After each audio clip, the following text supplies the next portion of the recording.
and welcome to the Casual Cinecast, powered by Cinelinx. My name is Chris. My name is Justin. And my name is Mike. In today's episode, we'll be going over what's on our minds. Then we'll be moving into our best of the year so far. So each of us will list our top 5 movies of the year so far. Also, we asked all of our listeners and followers on social media to send in their top 5 movies of the year. And so we've tallied them all up, and then at the end of the episode, we'll be going over what all of our listeners think are the top 5 movies of the year, collectively. So yeah, if you want to take part in any of those questions in the future or ask us any questions we can answer on the show, you can follow us on Facebook, Twitter, and Instagram at Casual Cinecast. You can also join our Facebook group and talk TV and film with us at facebook.com/groups/Casual Cinecast. Or if you want to email us directly, you can do so at casualcinemedia@gmail.com. Yeah, and thank you everybody for participating that did participate. It was a lot of fun finding out everybody's top 5 movies, so thanks so much. Are you guys ready to move into what's on our minds? Definitely. Yep. Let's do it.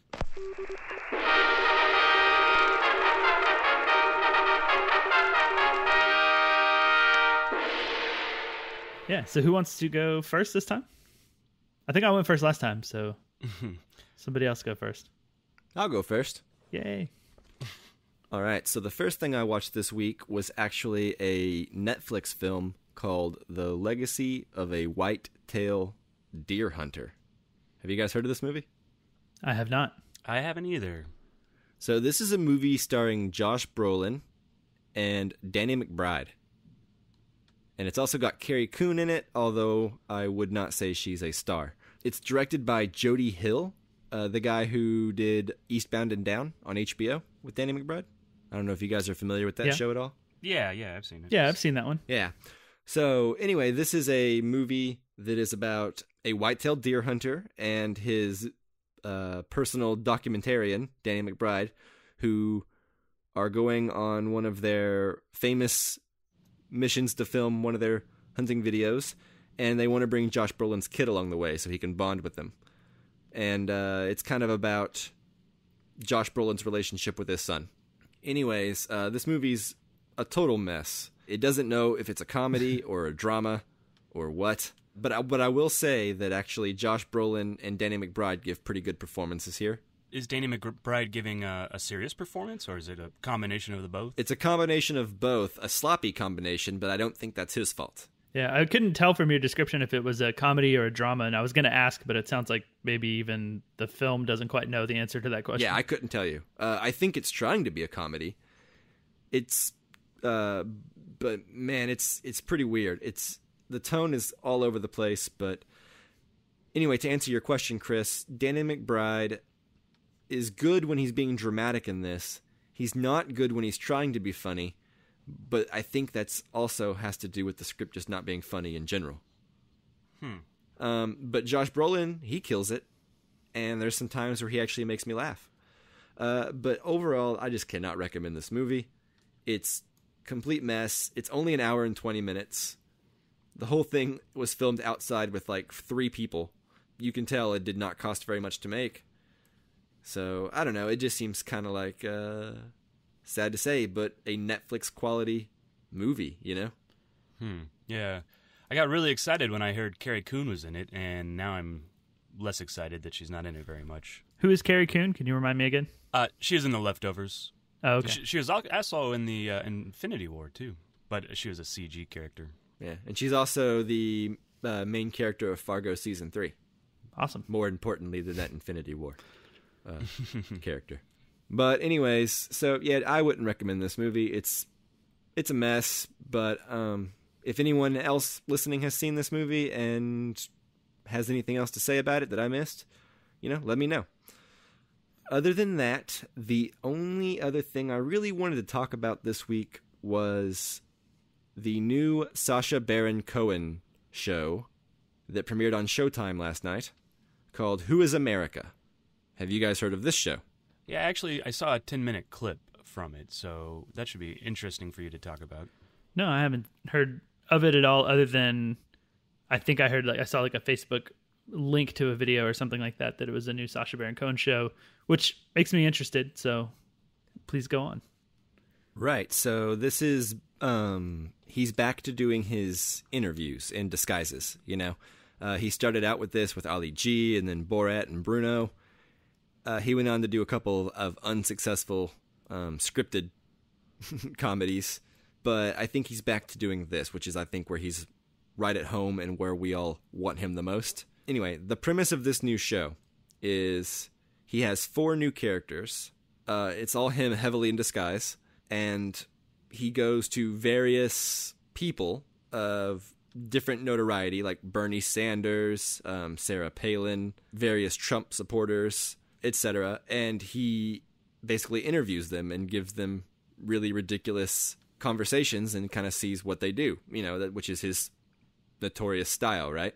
Right. What I would say is one thing, I guess, that you can't help but notice when watching this show is how much less you get shocked at things these days. Like, I remember when Borat and Bruno and Ali G, when I first saw those shows, whenever I was younger, I would be shocked by some of the things that he would be able to get out of these people, right? Mm-hmm. But now I feel like nothing is shocking anymore, and it's just people saying crazy things all the time now. So a lot of the things that are revealed in this show are more just scary than anything, right? I guess the show's at its strongest whenever it's probably scaring you more than it is making you laugh, So, like, for example, as someone who hasn't seen the show, there's the part that I remember in Borat where he's at, like, the rodeo and the old guy says that he wants to take all the homosexuals up and hang them. Right? Right. Like, and that's obviously very shocking at the time that Borat came out, and probably should be still shocking now, but, like, you wouldn't be as surprised to hear that out of someone's mouth on the show, basically, is what you're saying? Right, exactly. So there's a clip that went around online all over the place, and it's still going on as we speak. It's trending. So I don't think it's a spoiler to really say, but in the first episode, he, in one of his characters, goes around to a bunch of politicians, like Republican politicians, and basically tries to get them to agree to a program that will put more guns in schools in the hands of teachers and certain skilled toddlers starting around 3 or 4. Yeah, that's the clip I watched. Yeah, to help keep our children safe. And he got so many politicians to endorse this thing, not realizing that it was meant to be satire and make them look bad, right? And so, anyway, it's just profoundly disturbing, I guess, to see how many people are on board with arming toddlers. And also, there was news that Sarah Palin spoke out recently, and Roy Moore, saying that they were recently duped by Sacha Baron Cohen in disguises. So we'll have those interviews to look forward to throughout the season, I'm sure. But apparently they're not happy with him, and they're trying to sue him. Apparently he made them mad with whatever he did. Yeah. How many episodes is this? I'm not sure how many episodes it's going to be yet, but they're only 30 minutes. So I don't know. There's one out so far.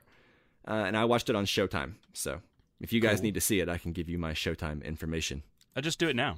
Okay. Yeah. I don't think anything bad could happen because of that. Nope. Yeah. Everyone just skip ahead like 30 seconds Yeah, in the podcast while he gives us the information so you don't hear it and also use it. And your credit card number while you're at it. All right, so now that's all I really wanted to talk about, but yeah. Who is America? And then Legacy of a Whitetail Deer Hunter. I recommend one of those things.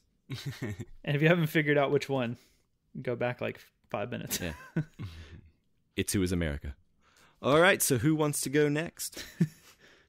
I'll go next. This week I saw a couple of movies. One we'll talk about later, and then the other one I watched was called The Endless. It was a movie from Joss Benson? Oh, no. It was a movie from Justin Benson and Aaron Moorhead. They both directed it about 2 brothers that return to a cult, and they find out that some things may actually be real in the cult. Much like your Legacy of a Whitetail Deer Hunter, this is kind of a bit of a mess. I feel like they had some good ideas, and they just didn't follow through with those, or they didn't spend enough time on those ideas, and they kind of broke their own rules somewhat in the movie. It's a really interesting movie to watch, and I'd I would recommend it on that level. So yeah, it's an interesting movie. Have you guys heard about this or watched it? I've heard good word of mouth, but I haven't really seen any trailers or anything like that. Yeah, I've heard of it. We did our most anticipated films of summer 2018, and that one was on mine, despite I think it had actually already been out like 2 weeks at the time we did the episode. So that was my bad on that. But I've been wanting to see it ever since then. I watched the trailer. I thought it looked really interesting. It's very, indie, and it seems like it might fall into that same territory that the film Primer, if you guys remember that, like the indie time travel movie. Oh, yeah. Yeah, I was definitely reminded by that. That and Monsters. Yeah, Monsters. Yeah, for sure. Yeah. Definitely. And both of those movies I like. So this just reminded me of that, I think. So I was really anticipating it. And actually, I watched it last night. Ooh. Because I figured if I'm doing this top 5 of 2018 so far, I have to have watched my most anticipated films at least to make sure that I didn't miss out on anything. Makes sense. So I watched it last night as well. What did you think? Yeah, I did not like it. Yeah. Ultimately. I think you're right in the sense that it's a bit of a mess. I think some of the worst things that it does is it seems to have these moments where it tries to be a comedy and tries to have funny, quippy moments from characters, but the rest of the film is so serious and it's dealing with such heavy subject matter in terms of a cult and being brainwashed and all of that stuff that all of the comedy moments, it's not like comedy, it's not necessarily laugh out loud. They just try to make characters have these little smart aleck lines to each other, and it's supposed to make you laugh a little bit or make you smile and break through the tension or something, but it just feels forced and weird. That's the part of the movie that really turns me off the most. Yeah, I really enjoyed the mystery part, where we don't know what's happening yet. There are certain things that are really fun, and the camera work is good. But yeah, ultimately towards the end, as they are explaining stuff, it didn't necessarily make a lot of sense to me, and ultimately I was disappointed. But I think there is enough that if you want to watch something interesting that maybe doesn't quite get there is enough to recommend it for me, a hesitant recommendation. Yeah, I mean, I kind of felt like it's probably about 50 to 60% stuff that's good and interesting, and then about 40% to 50% somewhere in there, almost cringy bad sort of things going on. So it's a really mixed bag. At times I'm okay, I'm getting into this, I'm getting into it, and then they'll do something that just pulls me out of it completely. And part of that is I think they wrote, directed, starred in, and one of the co-director guys is listed as a producer as well. And maybe it almost feels like their script never really got that level of checks and balances, I guess. Right. So some of the stuff made it onto the screen and stayed in the script that probably shouldn't have, and maybe there weren't as many questions asked about the plot and the mystery to make it all be as interesting as it could be. Yeah, the world wasn't fleshed out to me. Right. Yeah, interesting movie, but ultimately doesn't quite get there for me. So, all right. And there's just enough to make it, it could have been a good movie, and it just didn't make it, and it's disappointing. But that was what I watched this week. And Justin, what have you been up to? Yeah, so I watched a whole ton of things this week. The World Cup ended, so I found myself with a whole lot more time on my hands of nothing to do. So I watched a lot of stuff, especially, knowing we were doing this top 5. I tried to catch up on a lot of things. And I'm going to limit it to just 2 things that I watched, because we could be here all night and maybe into the morning if I talked about everything I'd seen. So the first thing I saw was another film that was on my most anticipated of the summer list, and that was an anime film called Fireworks. And at least that's the English title. The long title is Fireworks, Should We See It from the Side or the Bottom? ? I was excited about this film because I watched a film last year called Your Name that I thought was very, very good. Yeah, I think we've all seen it. That one, right? That was on your top 5 list too, right? Yeah, top 5 of 2017. Yeah, so I really love that film, and this film was from the same producer. So I was very excited. It finally started playing near me, and my girlfriend and I went to see it, and ultimately I was a little disappointed in it. We ended up having to see the English dubbed version. Oh, So gross. I'm a little interested to watch it again in Japanese with the subtitles, because I think there may be some performance issues that arise from the English. I always worry about that when I watch anime films. I don't know about you guys. Yeah, absolutely. Mm-hmm. So I kind of want to watch it again, but I did see it with the English dub, which it never stuck out as like bad to me. It's just, I think sometimes the emotions seem like they might Well, something gets lost. fit better. Right. Because Right, dubbing, I'm they're cu- just trying to match up the mouth as best they can and paraphrase the meaning. Whereas in subtitles, you're getting more exact dialogue, you know? Yeah, I'm getting probably exactly what's on the page in terms of like script and stuff. So Yeah. I mean, you're right. So I guess I will caveat it by saying that I did see it in English dubbed, but I was a little disappointed. I thought that it's a visually awesome film. Like, it's really great to look at and really pretty, and the animation's great. I think it's not quite as unique animation as Your Name, but still pretty good looking. I think it really suffers around like the middle of the film. Like the beginning is interesting once you kind of figure out the rules of what they're doing, and then the end is really good, but there's just a bit of a slog in the middle to try to get through what's going on. And I think it has to do with the characters not being quite as interesting as other films. I don't want to keep calling out Your Name, but that's my basis of comparison. Well, it's a good comparison. Yeah, to be fair, Your Name is a very high bar for this film to try to meet, and maybe that's part of it too. Expectations were too high. Yeah. So I don't think I've said what actually happens in the movie, but it's about two boy characters and a girl. The girl is getting ready to move away. The boys don't really know that yet, but she's getting ready to move away at the end of the school year, and it takes place on one of the last days of the school year where there's going to be a big firework display, and they basically have this little ball. The girl and one of the main boy characters have this little ball that they can ask it a question, and it takes them back in time to like let them try to redo the question. They ask a question like, what would have happened if I would have done X? And they, throw the ball, and then it takes them back in time and to a different line of events. So it's basically a time travel film. Cool. So that's it. So it's like trying to like figure out the best way for this situation that they're in, where she doesn't want to move and they like her and she likes one of them, and the boys kind of both bicker at each other because they both like her, and they're just trying to figure out how to make everything work, right? Like, what's the best way for events to have played out, which is interesting, but I don't know. I think it's a bit of a challenge sometimes with those films where like you're reliving the same scenes over and over again to keep them interesting each time. Like a Groundhog Day scenario. Yeah. Or Edge of Tomorrow. Oh, yeah. Right. Yeah. And I think both of those films like don't let those reliving of events get boring, or like, oh, okay, I've already seen this before. Yeah, you there's know always what I mean? something a little different about it. Yeah. And fireworks, there's different stuff, but it doesn't quite stay as interesting as long as those films, Yeah. Yeah, that's the thing, is like with movies where you have to repeat the same stuff, you have to like condense time really rapidly whenever you venture back into those same scenes, Otherwise, it gets real quick. Yeah. Yeah. I think I would recommend the movie if you're a fan of anime, because, part of the beauty of anime is the visuals, right? And this film is not short of like visual interest, Right. Cool. The other thing that I'll talk about that I watched was a film I've been wanting to see for a while, and I finally got around to it. And that is the comedy film Tag. Oh, Tag. Yes. Yeah, which stars Jeremy Renner, Ed Helms, Jake Johnson, Isla Fisher, John Hamm, and my IMDb is out, but there's one more person, Hannibal Buress. Oh, wait, no, that's not the right.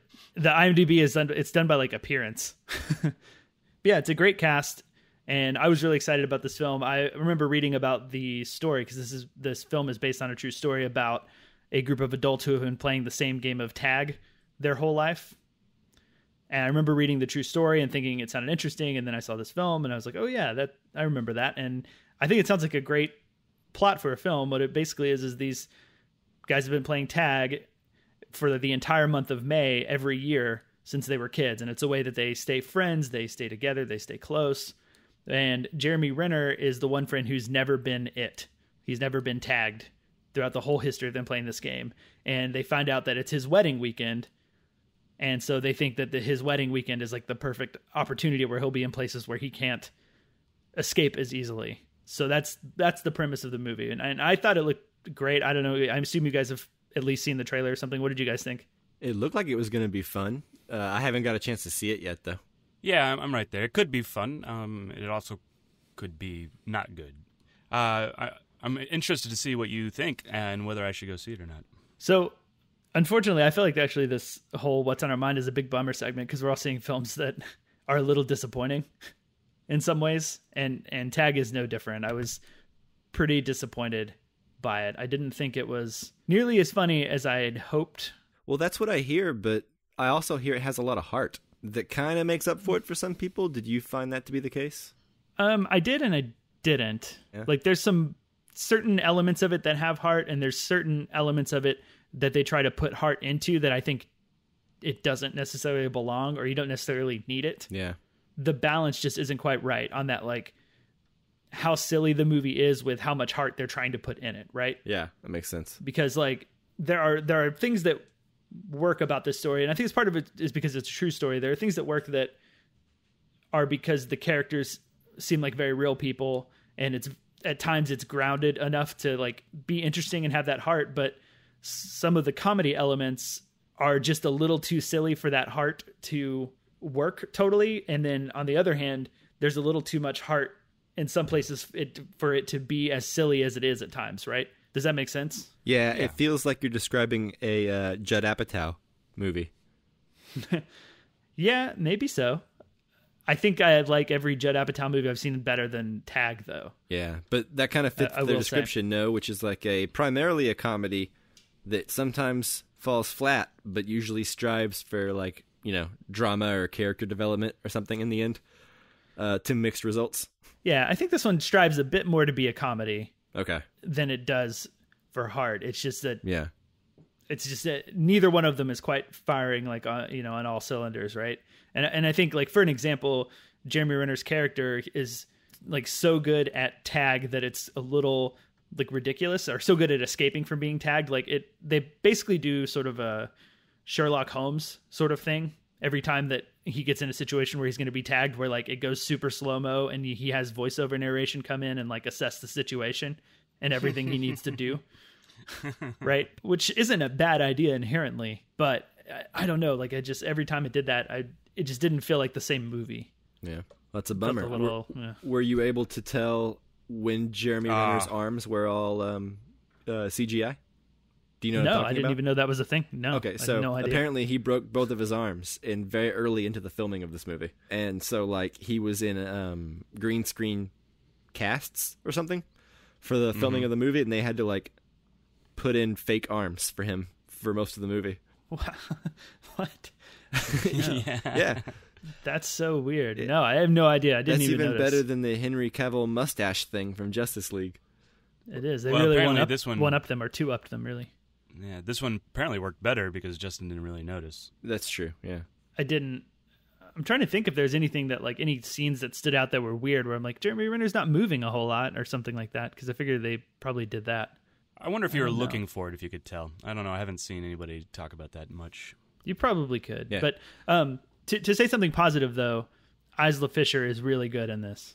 I think she's kind of the standout star in this film, even though she's already established. She's not like breaking out, She's good in everything. I think she deserves more than she's more credit than she's gotten. Yeah, she really does. Like in this, she plays Ed Helms' wife, and she is not one of the original group members, so she doesn't play the game per se. Like she can't be tagged, and she can't tag anybody else, but she is super, super competitive and super into the game. So she's kind of on the sidelines, not quite part of the game, but they use her in some ways, and she's like, her passion for a game that she's not involved in is pretty funny to me most of the time. I think she works really well. Small world. Yeah. You know what? She's actually married to Sacha Baron Cohen from Who is America, which I talked about. That's right. It all comes full circle. It does. So you said it wasn't very funny. So do you not recommend this movie at all?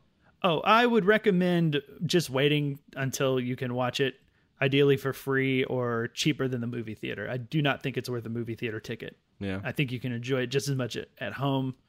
The theater that I was with, like, sometimes I don't like a comedy, but everyone else around me is laughing. This was not the case. Like the theater was mostly quiet, and I saw it with about 25 other people, maybe 30. So It was decently full, and it was a small theater, so we were all relatively close. So yeah, pretty quiet. So I think I at least speak for my audience and not just myself when I say that the comedy wasn't quite working on it. Bummer. Yeah. All right, so if there's nothing else, let's go ahead and transition into our best of the year so far. And before we do, we're going to go ahead and go into a promo from our friends at the IMDB Journey podcast. Awesome. Love those guys. Yeah. Our friends down under. Hey, you! Yeah, you! What are you doing after you finish this great podcast you're listening to? Well, whatever it is, you're going to blow that off and listen to the IMDB Journey podcast instead, hosted by Daniel, that's me. And Dean, that's me. Join us on our journey as we tackle the IMDb Top 250 list, breaking down one movie a week, giving our own rankings as we go, as well as our incredibly intelligent and insightful thoughts too. We also throw in a random quiz or movie battle every once in a while and have a punt on it, because us Aussies, we love a good punt. Daniel, this is a G-rated promo. You can't say that. I said punt, Dean. Punt. You dickhead. So come join us on the journey by subscribing to the podcast on iTunes, Stitcher, or any other podcast apps, and follow us on Twitter at IMDB Journey. And now back to your regular scheduled programming. Okay, so hopefully you guys enjoyed that promo. Go ahead and check out the IMDb Journey podcast. And for now, we're going to move into our best of 2018 so far list. And we just wanted to caveat the use of the word best. This is, our personal favorites. So, best is kind of a subjective word. So we thought we'd just caveat and let you know these are going to be our favorites of 2018. So if you think a film's better, it's just, your favorite, right? Right. And then, what? Let us know. Yeah, let us know how much you hate our lists or how much you love our lists. And then once we're all done with our top fives, stay tuned for the listener top 5. And last thing before we get into it, we will be speaking generally about these films and being spoiler free. So if you're worried about us talking about films you haven't seen yet, go ahead, keep listening. Hopefully this will give you some films to go see, Most of these are available right now or coming out on Blu-ray or video on demand soon. So I guess I will go first. So starting with number 5, I'll be going 5-1, as I think we all will be, right? Yes. Yeah.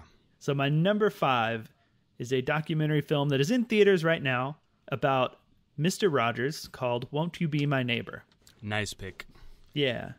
So the 5 spot is like always a little hard to narrow down, right? Because I kind of got through 1 through 4 pretty easily. And then I was like, oh, okay, there's like 2 or 3 films. I'm not sure which one I want to be my number 5. Mm-hmm. And I just saw Won't You Be My Neighbor this weekend. And I think the reason that I ended up putting it as number 5 is because it's generally just a delightful movie with a uplifting sort of message and uplifting sort of vibe that I really enjoyed. And I don't want to say I needed, but maybe like as a general society, it feels needed to have this message out there. So it was really uplifting to me. It got me choked up a couple of times. It inspired me, makes me want to be like a better person, which I think is always, admirable when a movie makes you want to do that, even if the movie's a little cheesy at times. You guys have both seen it, right? Yeah. This is actually my number 5 pick as well, so we can go ahead and, as a sentimental and emotional pick, this would have been number 1 for me. This movie makes me so happy that it exists, and the way it reveals the character of Mr. Rogers and how great of a person he was back then. And that you're right, we can all learn a lot from Mr. Rogers and strive to be a lot more like him. So yeah, I agree with you 100%. It's a really great movie. And at the same time, I think there's enough in there where it doesn't necessarily make you feel like a bad person for being less good than Mr. Rogers, because it's not all necessarily sunshine and daisies for him. Right. Like there's a few issues that he has that he struggles with, that make him a little bit more human, a little bit more obtainable, right? It's not like he's this Jesus type figure right. that you can't ever be. Right. And that's kind of his message, too, is that everybody's special. So, look, you may have problems, but you're special and you deserve respect. And, yeah. So, Mike, you saw it, too. I know you talked about it not that long ago on the podcast, but did you like that one? Oh, yeah, absolutely. This just did not make my top 5 barely. You know, there were probably about 3 movies that could have easily gone in the number 5 slot. This being one of them. I didn't really have any childhood connection with Mr. Rogers, but I agree with you, Justin, that this documentary feels needed right now. Everything is terrible. And this is like, you know, go sit there and be reminded that sometimes humans aren't the worst. So just sit there for 2 hours and just be reminded that people can be good. And it's not too late to just start being good. Yeah, it's a great movie. Agreed. For sure. All right, so I guess, Chris, you said you're number 5, so I guess we're on to Mike.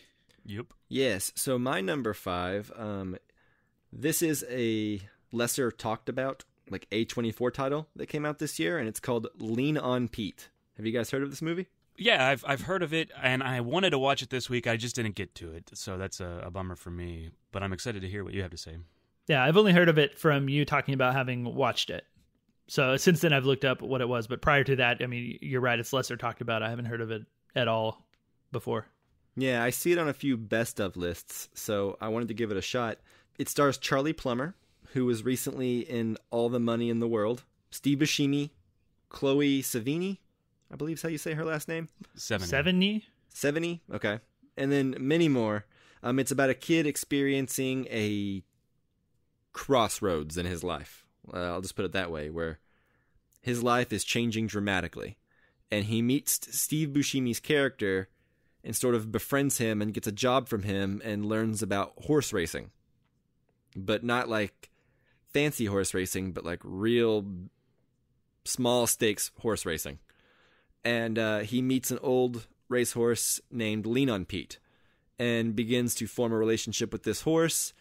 Throughout the course of the movie, he meets many characters that add to an interesting and wide range of people that he runs across and learns from in this movie. And it's kind of like a coming-of-age tale. But anyway, it's quite good. And I don't want to say too much more about it because really the less you know, the better. But this is not the movie you think it is when you think of like a kid befriending a racehorse. This is not a Seabiscuit type movie or even a sports movie at all, right? It's not even remotely focused on that. It's entirely about a journey for the main character, and that's all I'll say.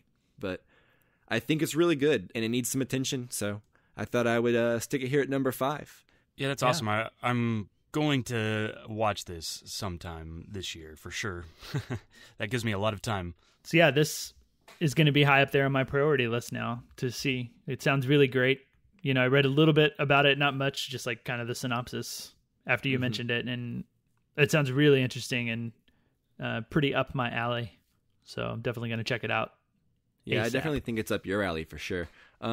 It's actually written by it was actually directed by Andrew Hay, who directed a movie from 2015 called 45 Years that got some acclaim. Have you guys ever heard of that? No, I'm not familiar with that one. Nope. Okay. Well, I heard about it, and then also he directed a movie from 2011 that was actually pretty popular called Weekend as well. Oh, is that the one that's on Criterion? Yes. That one I have heard of. I still haven't seen it, but I've been wanting to see that forever. I guess probably since about 2012 or so, whenever it was released on Criterion. Yeah. So anyway, that is Lean on Pete. It is not a sentimental sports horse racing movie, but it is about a racehorse, and you should all see it. It's not your mama's racehorse movie. No, it ain't. All right, so that brings us back to Justin. What's your number 4 pick? Yeah, so my number 4 pick was a film we covered on the podcast a few months ago, and it stars Joaquin Phoenix, and it was directed by Lynn Ramsey, and it's called You Were Never Really Here. Nice. This one is the story of Joaquin Phoenix, who plays sort of a hitman, sort of assassin of sorts, and He's hired to get back a girl who has been, I guess I want to say kidnapped, but put into like sort of like a sex slavery ring. And yeah, I won't say much more than that about the plot, but it is a sort of, I don't quite want to say a revenge film. What would you call, I know in the podcast we kept calling it like the much, much better Taken, but whatever kind of film Taken is. Well, I mean, there's like the typical like revenge thriller. I believe in the episode we referred to it as like an anti-Taken, right? So it's like anti-Taken, that's right. Yeah, it approaches everything from a completely different way than you would think a movie with this kind of plot would. Yeah, and it totally changes up what you would expect in terms of style, in terms of the amount of violence that's in it, and the way that it shows you that violence. It gives us very deep characters that have a lot going on underneath the surface. I think it has one of, if not my favorite ending of any film in 2018 so far, and that's all I'll say about that. I really love it in terms of style and taking a genre that I would say has been maybe done to death in the years since Taken, and doing something really unique and interesting and different with it. Yeah, I 100% agree. This is another one of those movies that I felt bad could not be in my top 5, but 5 movies fills up real quick when you're making a list.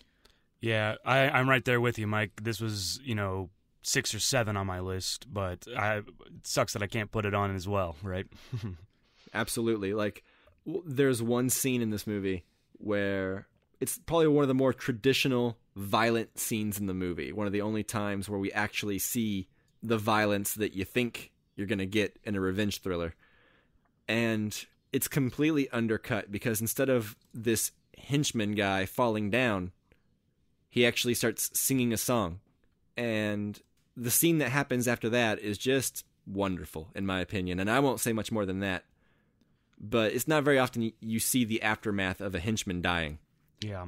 Right. They usually just fall down and that's the end of it. And our protagonist goes about his mission, Anyway, I just think that was fascinating. It is. It's one of the best scenes in the movie for sure. One that, is one of the ones that pushes it into my top 5 alongside, again, I'll say the ending. If it wasn't for the ending of this movie, like the last, I guess I would say maybe 5 minutes of the movie, it might not quite make it into my top 5, but I love that last 5 minutes so much that edges it above other things, above Mr. Rogers. Yeah. Take that, Fred. Okay, so that was my number 4. Chris, you're next. What is your number 4? My number 4 is Thoroughbreds. Some other people have also picked this one, and it's higher up on their list, so I'm just going to keep this kind of brief, and we'll have a deeper discussion when that person says it. So, I mean, the fact that this is the first outing for director Cora Finley just makes me so happy and excited to see what he's going to do next. And I think Anna Taylor-Joy and Olivia Cooke confidently carry this movie. Any 3 of those, their next movie, I've bought a ticket already. I want to see what they do next. So, yeah, I really like this movie a lot, and I can't wait to talk about it more. I will say no more for now, but you're not wrong. Yeah. So, Mike, what was your number 4?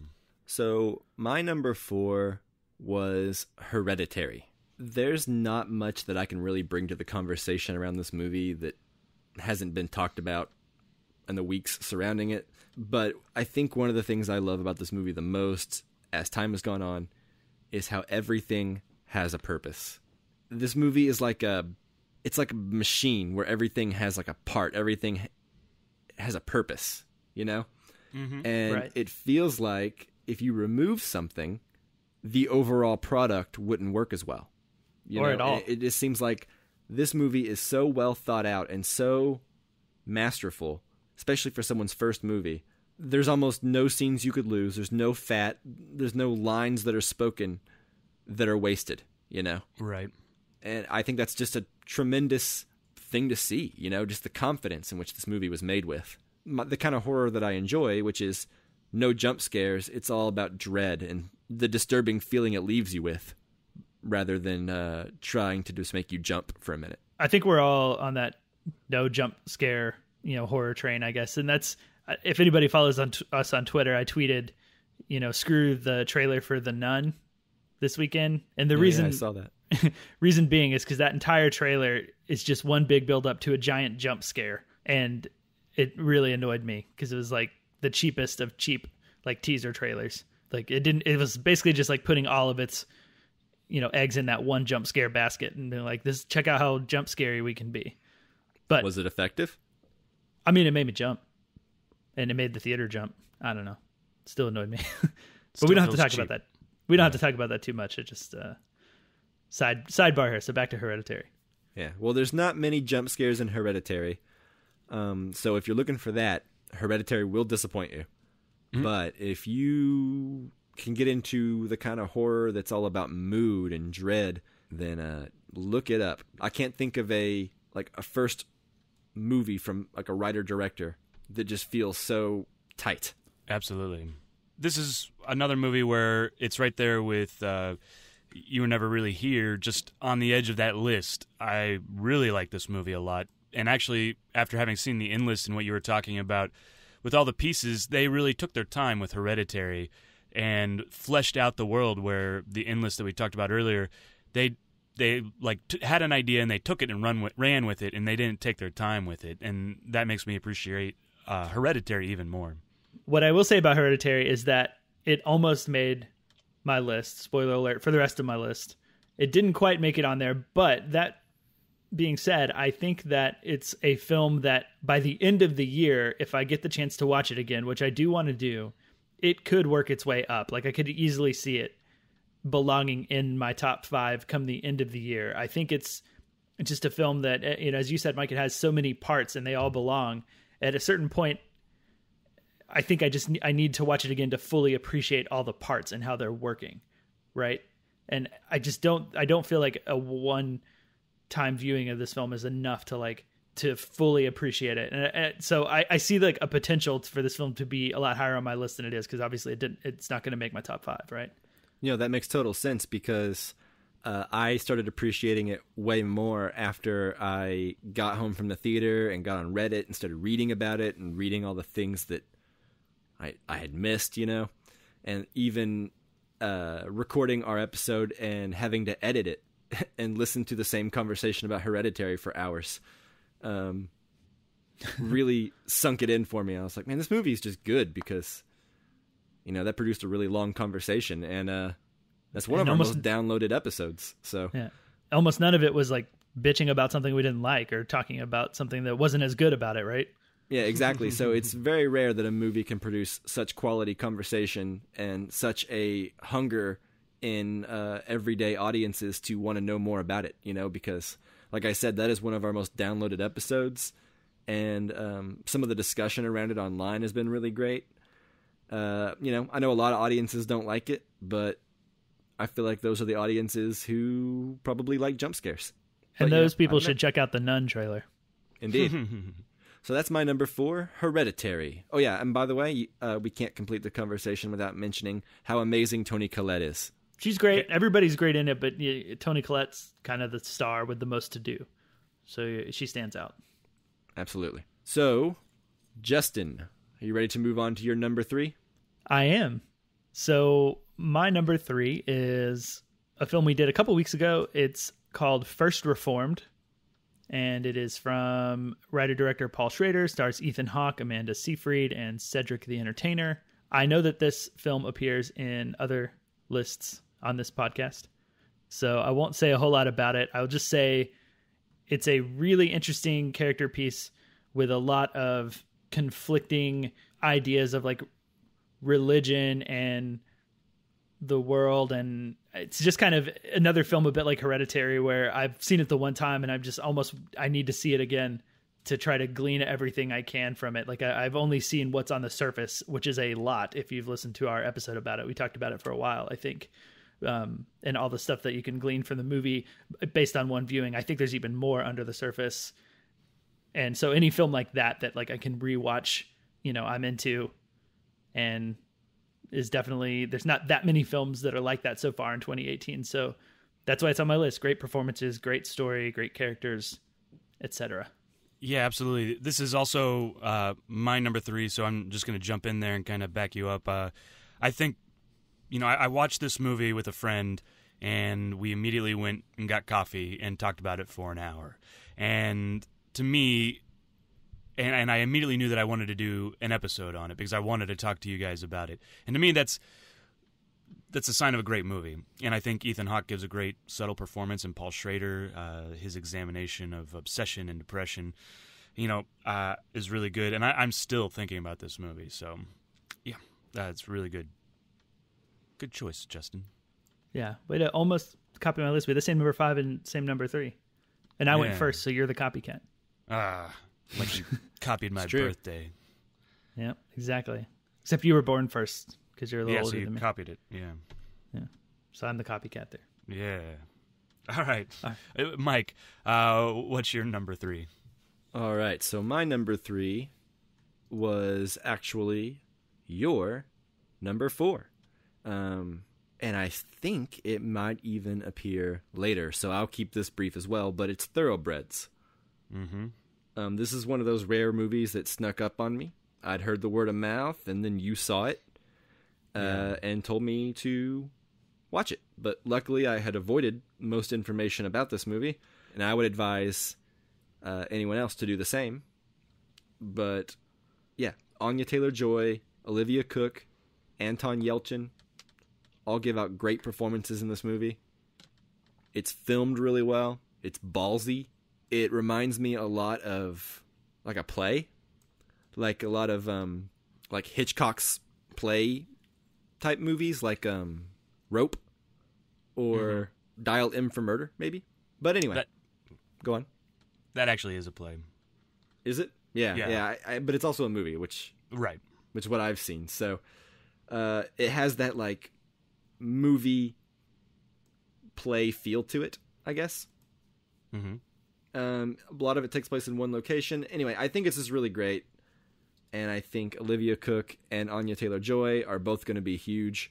And that's all I'll say for now.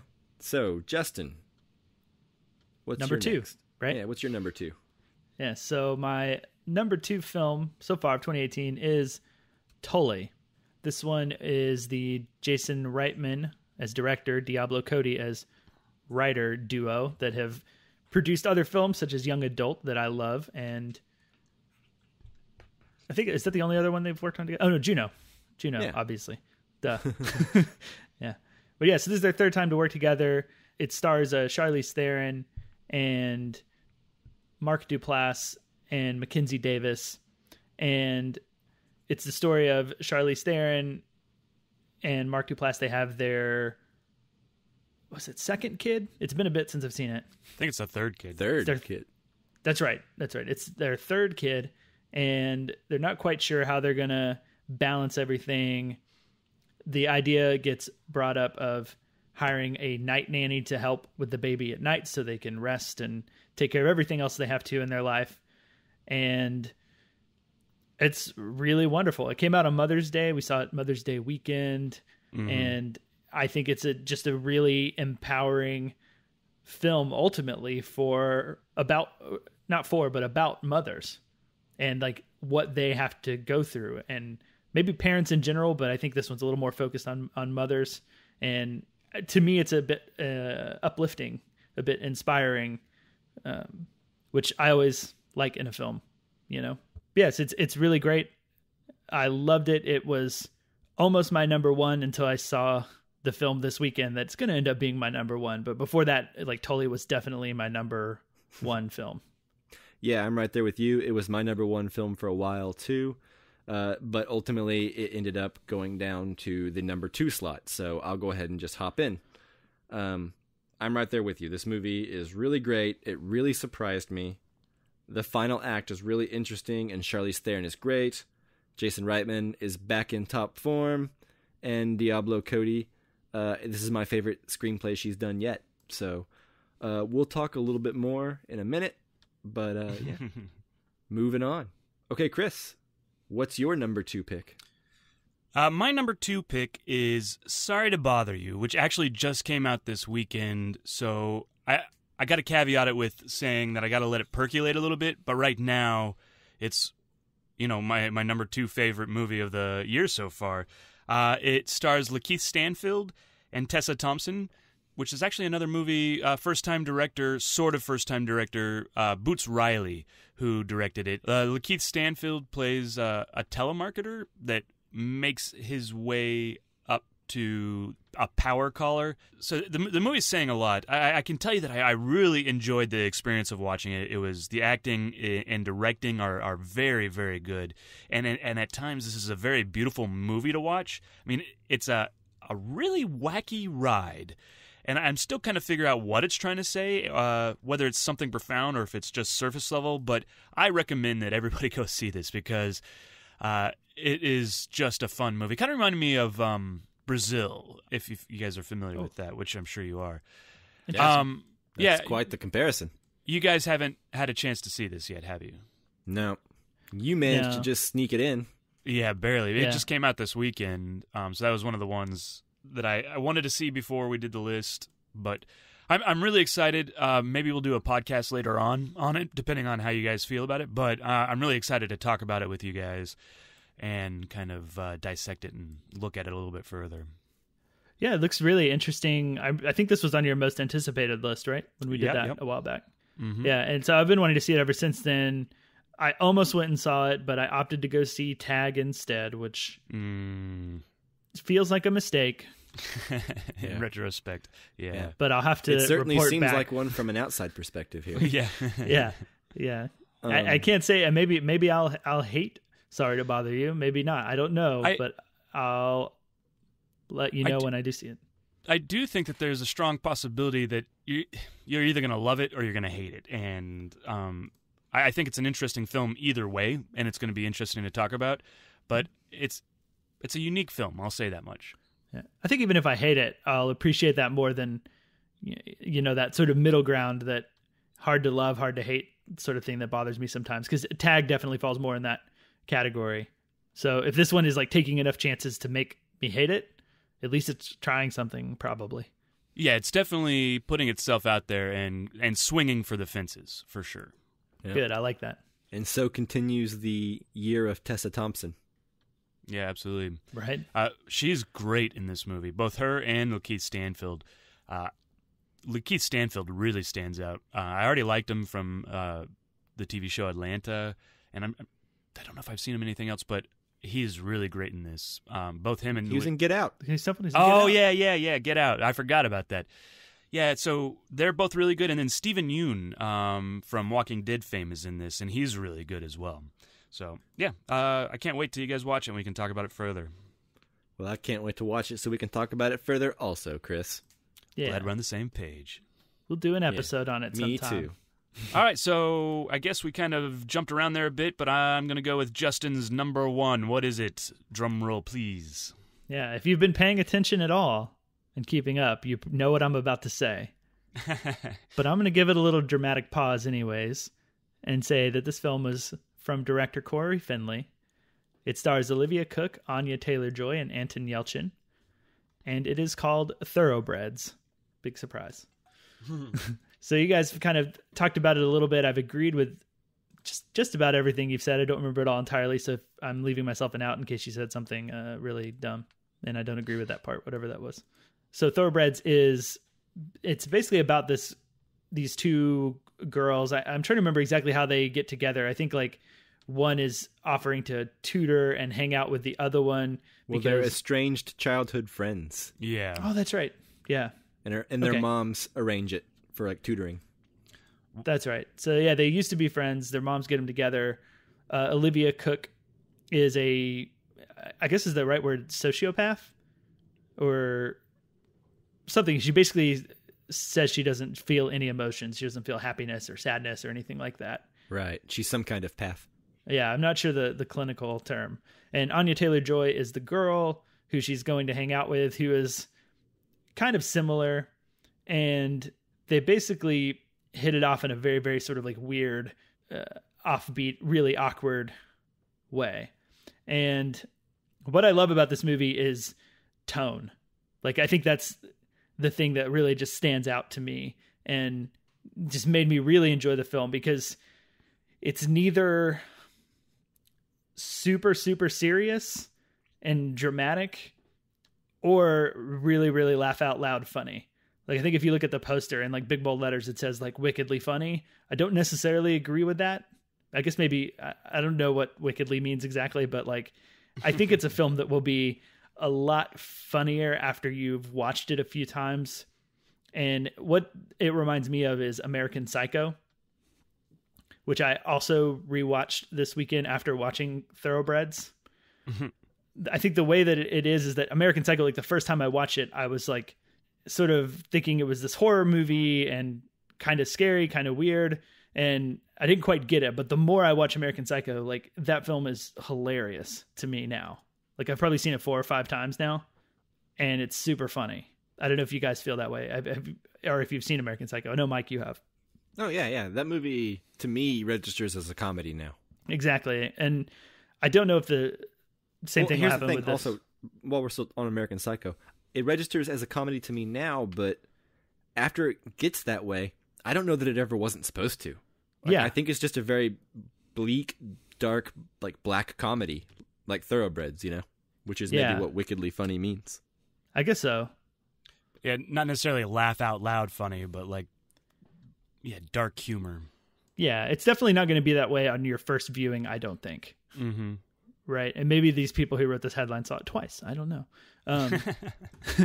But the performances are super interesting. I think Olivia Cooke is incredible in this. I really, really like her, and I'm looking forward to seeing what she does next. She was in Ready Player One, which was a decent movie, but it wasn't that way because of decent performances. All the performances were good in it. She was also in Me and Earl and the Dying Girl, which I watched a couple months ago and really loved. Oh, I haven't seen that yet. Yeah, she's in it, and she's great.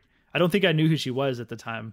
I'm not totally sure. I didn't know her name for sure, but now I definitely do. Anya Taylor-Joy, also great. She was in Split, is the other thing that I've seen her in. She was also in The Witch. Yeah, very much younger, but yeah, she's really good in that too. She was blonde. Right. Yeah, she's been great in everything. This is Anton Yelchin's last film too, which unfortunately for him, he's a pretty big like sleazeball, for lack of a better word. But a likable really one. Yeah, he's good. Yeah, he's likable for sure. It's just like he's pretty sleazy, I think, despite being likable. He's certainly the sleaziest character, at least in comparison to everyone else. Because I don't know. Well, we can't get into it too much in this conversation, but I would say he's the least sleazy. Yeah, I'm gonna probably agree with Mike here. Yeah, right. I think what it is that everyone else in the movie is like upper class, rich white people. And of course, Anton Yelchin also white, but comparatively, he is, pretty clearly like in terms of appearance, much lower class. Oh yeah. And so maybe that's where sleazy is coming from for me. Every other character, the sleazy is underneath the surface, where his sleaze is right there on the surface. Yeah, and it's kind of has to tie in with the title of the movie, Thoroughbreds, right? These two girls are supposed to be from good breeding, but what's under the surface, Yeah. Yeah, exactly. But yeah, I think you said, Mike, you talked about how well it was shot. I totally agree. I think it's like perfectly shot, which again, all of that ties in with the tone, like the performances. It's just like a world that I'm just like fully encapsulated in while I was watching it. Right? Yeah. Just fully bought into it. There's always something to look at. There's even in the background, I feel like it's been a while since I've watched, but there's always something going on in the background happening. There's always action happening. Same thing with Sorry to Bother You. That's very similar to that. Cool. But yeah, so that, without going into anything spoilery, I don't think I can talk about Thoroughbreds that much more. So we can move on to Chris. What is your number one? Yeah, my number one is a little film directed by Jason Reitman, written by Diablo Cody, and starring Charlize Theron. This movie about motherhood is for me, it's so moving to see what mothers go through and families. The acting and the directing is so good in this movie, and there's a unique take in this movie that really makes this movie for me. I can't really get into it too much without spoiling, but I just really love this movie, and I think the way it's shot and Charlize Theron is just so good in this movie. I'm really scared that she's not going to get nominated this year because I think she deserves it, and it came out so early. But yeah, I really love this movie. We've talked about it quite a bit already, but yeah, go see it. Do yourself a favor. Yeah, you mentioned the way it's shot. I really love the way this movie's shot too, and it's kind of Jason Reitman's style. It's all very natural, very sort of fly on the wall filmmaking, where you don't notice the filmmaking, you don't notice the camera work. It's perfectly shot in its own way, but very different from something like Thoroughbreds or First Reformed or something like that. I believe, Justin, you said this in our episode. We were talking about a scene, and this isn't a spoiler, it's just a very minor scene, where Charlize Theron is trying to park a car at the school, and she's waiting on another car to back out, and her children are in the back seat, and they're all freaking out and kicking the back of her seat, and they want out of the car, and the tension inside of the car just starts to boil and rise, as like the noise gets louder and her stress level gets, higher, and then it cuts to a wider shot outside of the car, and it's completely serene and calm, and there's nothing going on at all. And in our episode, you even mentioned that that's one of Jason Reitman's strengths, which is that he can make the mundane and the everyday seem cinematic. I just think that's on full display here in this movie. Yeah, that's why a story about a family having their third baby and hiring a night nanny turns into, a movie that is on all of our lists in the either number 2 or number 1 spot, right? Yeah, exactly. Yeah, I agree wholeheartely. This, just such a great movie. We'll see how it plays out toward the end of the year, but if it's not on my list, we've said this before, but if it's not on my list, I'm a very happy man, because that means there's a better movie. So, Mike, what is your number 1 of 2018 so far? All right, so my number 1 is First Reformed, which is a movie you guys both had as your number 3. This is written and directed by Paul Schrader, again starring Ethan Hawke and Amanda Seyfried. This movie has not left me since I've seen it. The subject matter seems very relevant to today. Ethan Hawke is in top form, which is, quite a thing considering how great he can be in the right movie. Paul Schrader wrote and directed this. I haven't seen any of his other movies he's directed, but I have seen his most famous screenplays, which were Taxi Driver and Raging Bull, both of which are great. This is just as good as those two movies, in my opinion. I'm disappointed by the lack of attention it's receiving, but it makes total sense because this is not really a movie that's a feel-good movie.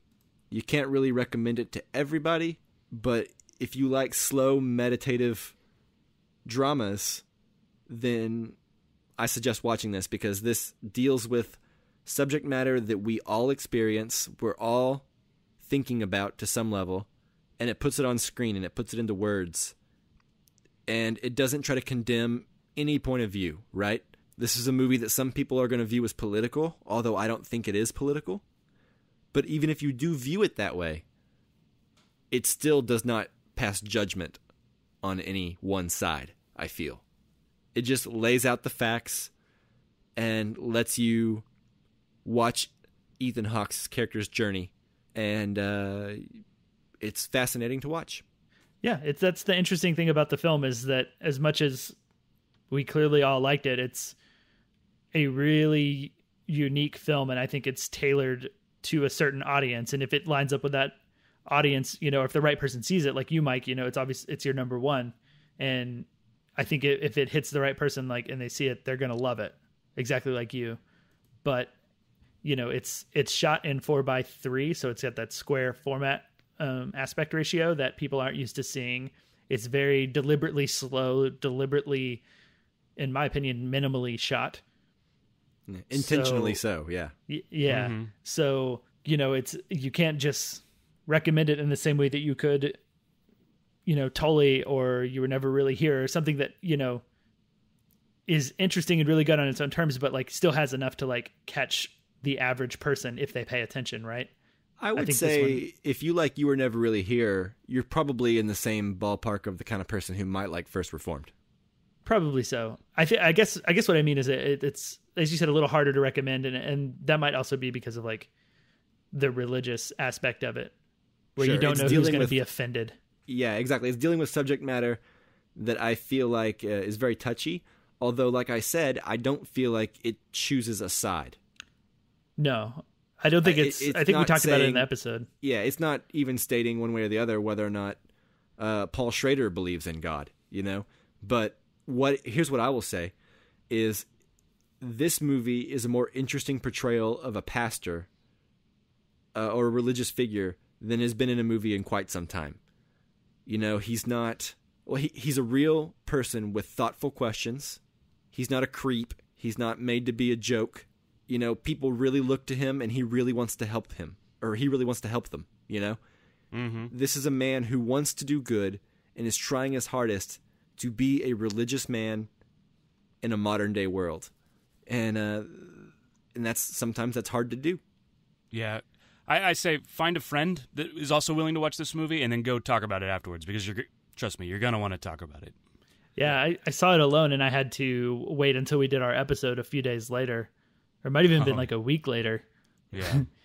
I think it was even longer for you, Chris. But, yeah. If you don't have friends or friends that like movies like this, then watch it yourself and listen to our episode. Let us know what you thought about it. Yeah, you're our friends. Yeah, send us messages. Well, I haven't actually talked to anyone who's seen it who doesn't like it, is the thing, right? Like, I know those people exist because I've read about them.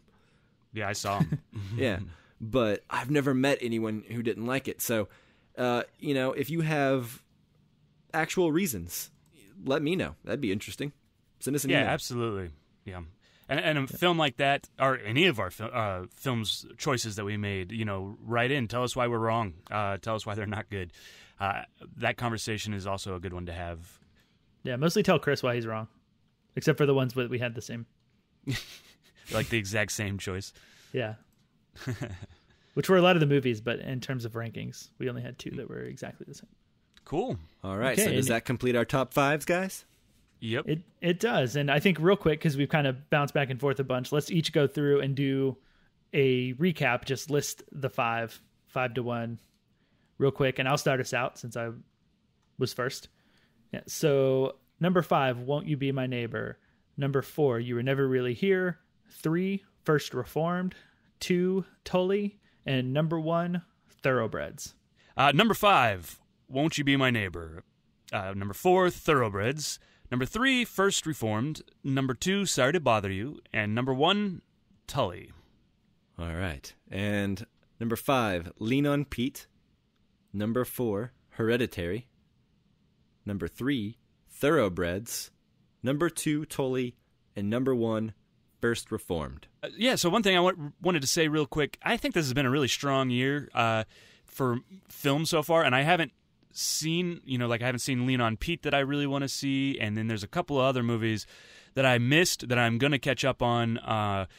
Like I Killed Giants was one of the ones that someone sent in. I forgot that I had missed that one. So lots of movies that I haven't even seen yet that I really want to catch up on. So if there's movies that you think we should go see, also send those in. But ultimately, this has been a really strong year. A strong year for first-time directors.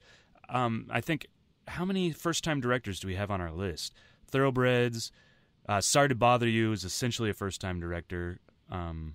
Actually, it's just Hereditary. So 3. Yeah, so 3 on our list. Yeah, I think this has been a really great year so far, and I can't wait to spend the rest of the year watching movies with you guys and seeing what movies are in store for us. Yep. Same. Yeah, absolutely. Perfectly said.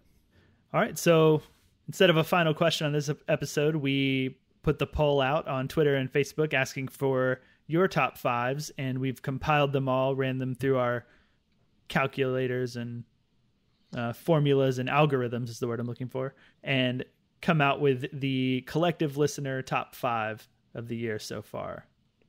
Yeah, we actually had plenty of people write in, so thank you for sending us all of your top 5s. We couldn't possibly list each and every one of them because there are so many. A couple of the people who actually sent them in were the IMDB Journey podcast, as well as Movie Geek and Proud podcast, amongst a few others. So again, thank you guys very much. And if you guys are looking for additional movie podcasts, check them out.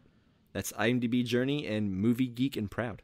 And for the record, our algorithm is literally just counting how many times each film was mentioned. That's true. And the computers and calculators were just Chris. Yeah, they were in my head. Yeah. So, all right. So in that spirit, Chris, do you want to give us the list? Yeah, absolutely. I'll list it off. So, the listener list of 2018 so far, number 5 is Tully. Number 4 is Annihilation, which is actually another movie that I really wanted to... That would probably be on my list if it's like 8 or 9 or something like that. Yeah, Anyways. I was about to say the same thing. Yeah, I'm bummed that I couldn't put Annihilation on my list. If anything, the last 30 minutes makes me want it on there. Yeah. Yeah. Number 3, Avengers Infinity War. Number 2, Black Panther. And number 1, A Quiet Place, which is one that I really liked and I want it to be on the list. And it's probably like closer to 10 on my list. But yeah, bunch of good movies on there. What do you guys think about that list? I'm a little surprised that A Quiet Place edged out Black Panther and Infinity War just because of how big and well received those movies have been by, generally everyone. Yeah, it was a very, very close race for the top 3. So, yeah. People did love A Quiet Place, and to be fair, a lot of people saw it. My Facebook was flooded with A Quiet Place reviews the weekend that it came out. Every now and then there's just a horror movie that comes out that's just unexpected and catches the world by storm. Yeah, absolutely. Yeah. That is our most downloaded episode, is A Quiet Place. So interesting. I did not know that. Oh, I thought it was Hereditary, another horror movie. Oh, I thought A Quiet Place surpassed it. Anyways, well, it's one of those two. Neither here nor there. Both horror movies, so we obviously know we should turn ourselves into a horror film podcast, right? Yeah, casually horrified. Casually concerned. We got to stick with the double C's. Yeah, absolutely. Yeah. Avengers Infinity War actually didn't end up on either of our lists, like none of our lists. And I thought that it would going into doing this episode. If we could do a top 10 right now, it would be probably for me. I don't know. It'd be right there on the cusp. But yeah, it's a great, solid movie. I think both Avengers and the Black Panther were really great films from Marvel. Like two of their best, I think. I would agree with that as a not very big Marvel fan. Yeah. So I'm surprised that they didn't make any of our lists. I'm not surprised it didn't make my list, but I'm weird like that. Yeah. So yeah, is that it? Any other final thoughts? That does it for me. Yeah. Bring on the last half of 2018. I'm super looking forward to what's coming out. Actually, I saw the trailer for First Man this weekend when I went to see Skyscraper, which didn't make my top list either. That's surprising. That it didn't make my top list, or that I saw the trailer for First Man? That it didn't make your top list, Skyscraper. If we had done a top 50, it'd be in there. For sure. Not that I hated the movie. I really didn't. But anyway, that's for another episode. So, yeah, that does it for this episode, I think, right? It certainly does it for me. Yep, I'm good. Cool. Well, thank you guys for listening. Thanks to everybody who sent in your top 5. Thank you, Jake Wagner-Russell, for doing our intro and outro music. If you want to hear more of his music, you can do so at soundcloud.com/bopscotch. All right. Join us next time. We'll be putting out a Casualty Criterion bonus episode for Dead Ringers. Excited to get back to the Criterion collection. Yeah, finally. It's been there's a lull in the summer movies, so. Yeah. Okay, cool. So don't forget to follow us on Facebook, Twitter, and Instagram at casualcinecast. Don't forget to leave us a 5-star review in iTunes and a review. Give us your feedback on the show, what you like, what you don't like, but do it within the 5-star rating. Also, don't forget to subscribe to us in your podcast app or iTunes or wherever so that you can get our episodes as soon as they come out, hot off the presses, whatever. Thanks so much for listening, guys. We'll see you next time. Bye-bye. See you later.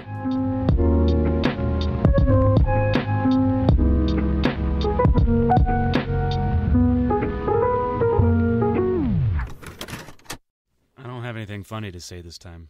That's okay. You don't have anything funny to say anytime. That's what I was going to say. Damn it. Good joke. That's a harsh burn. Both of you. That hurts.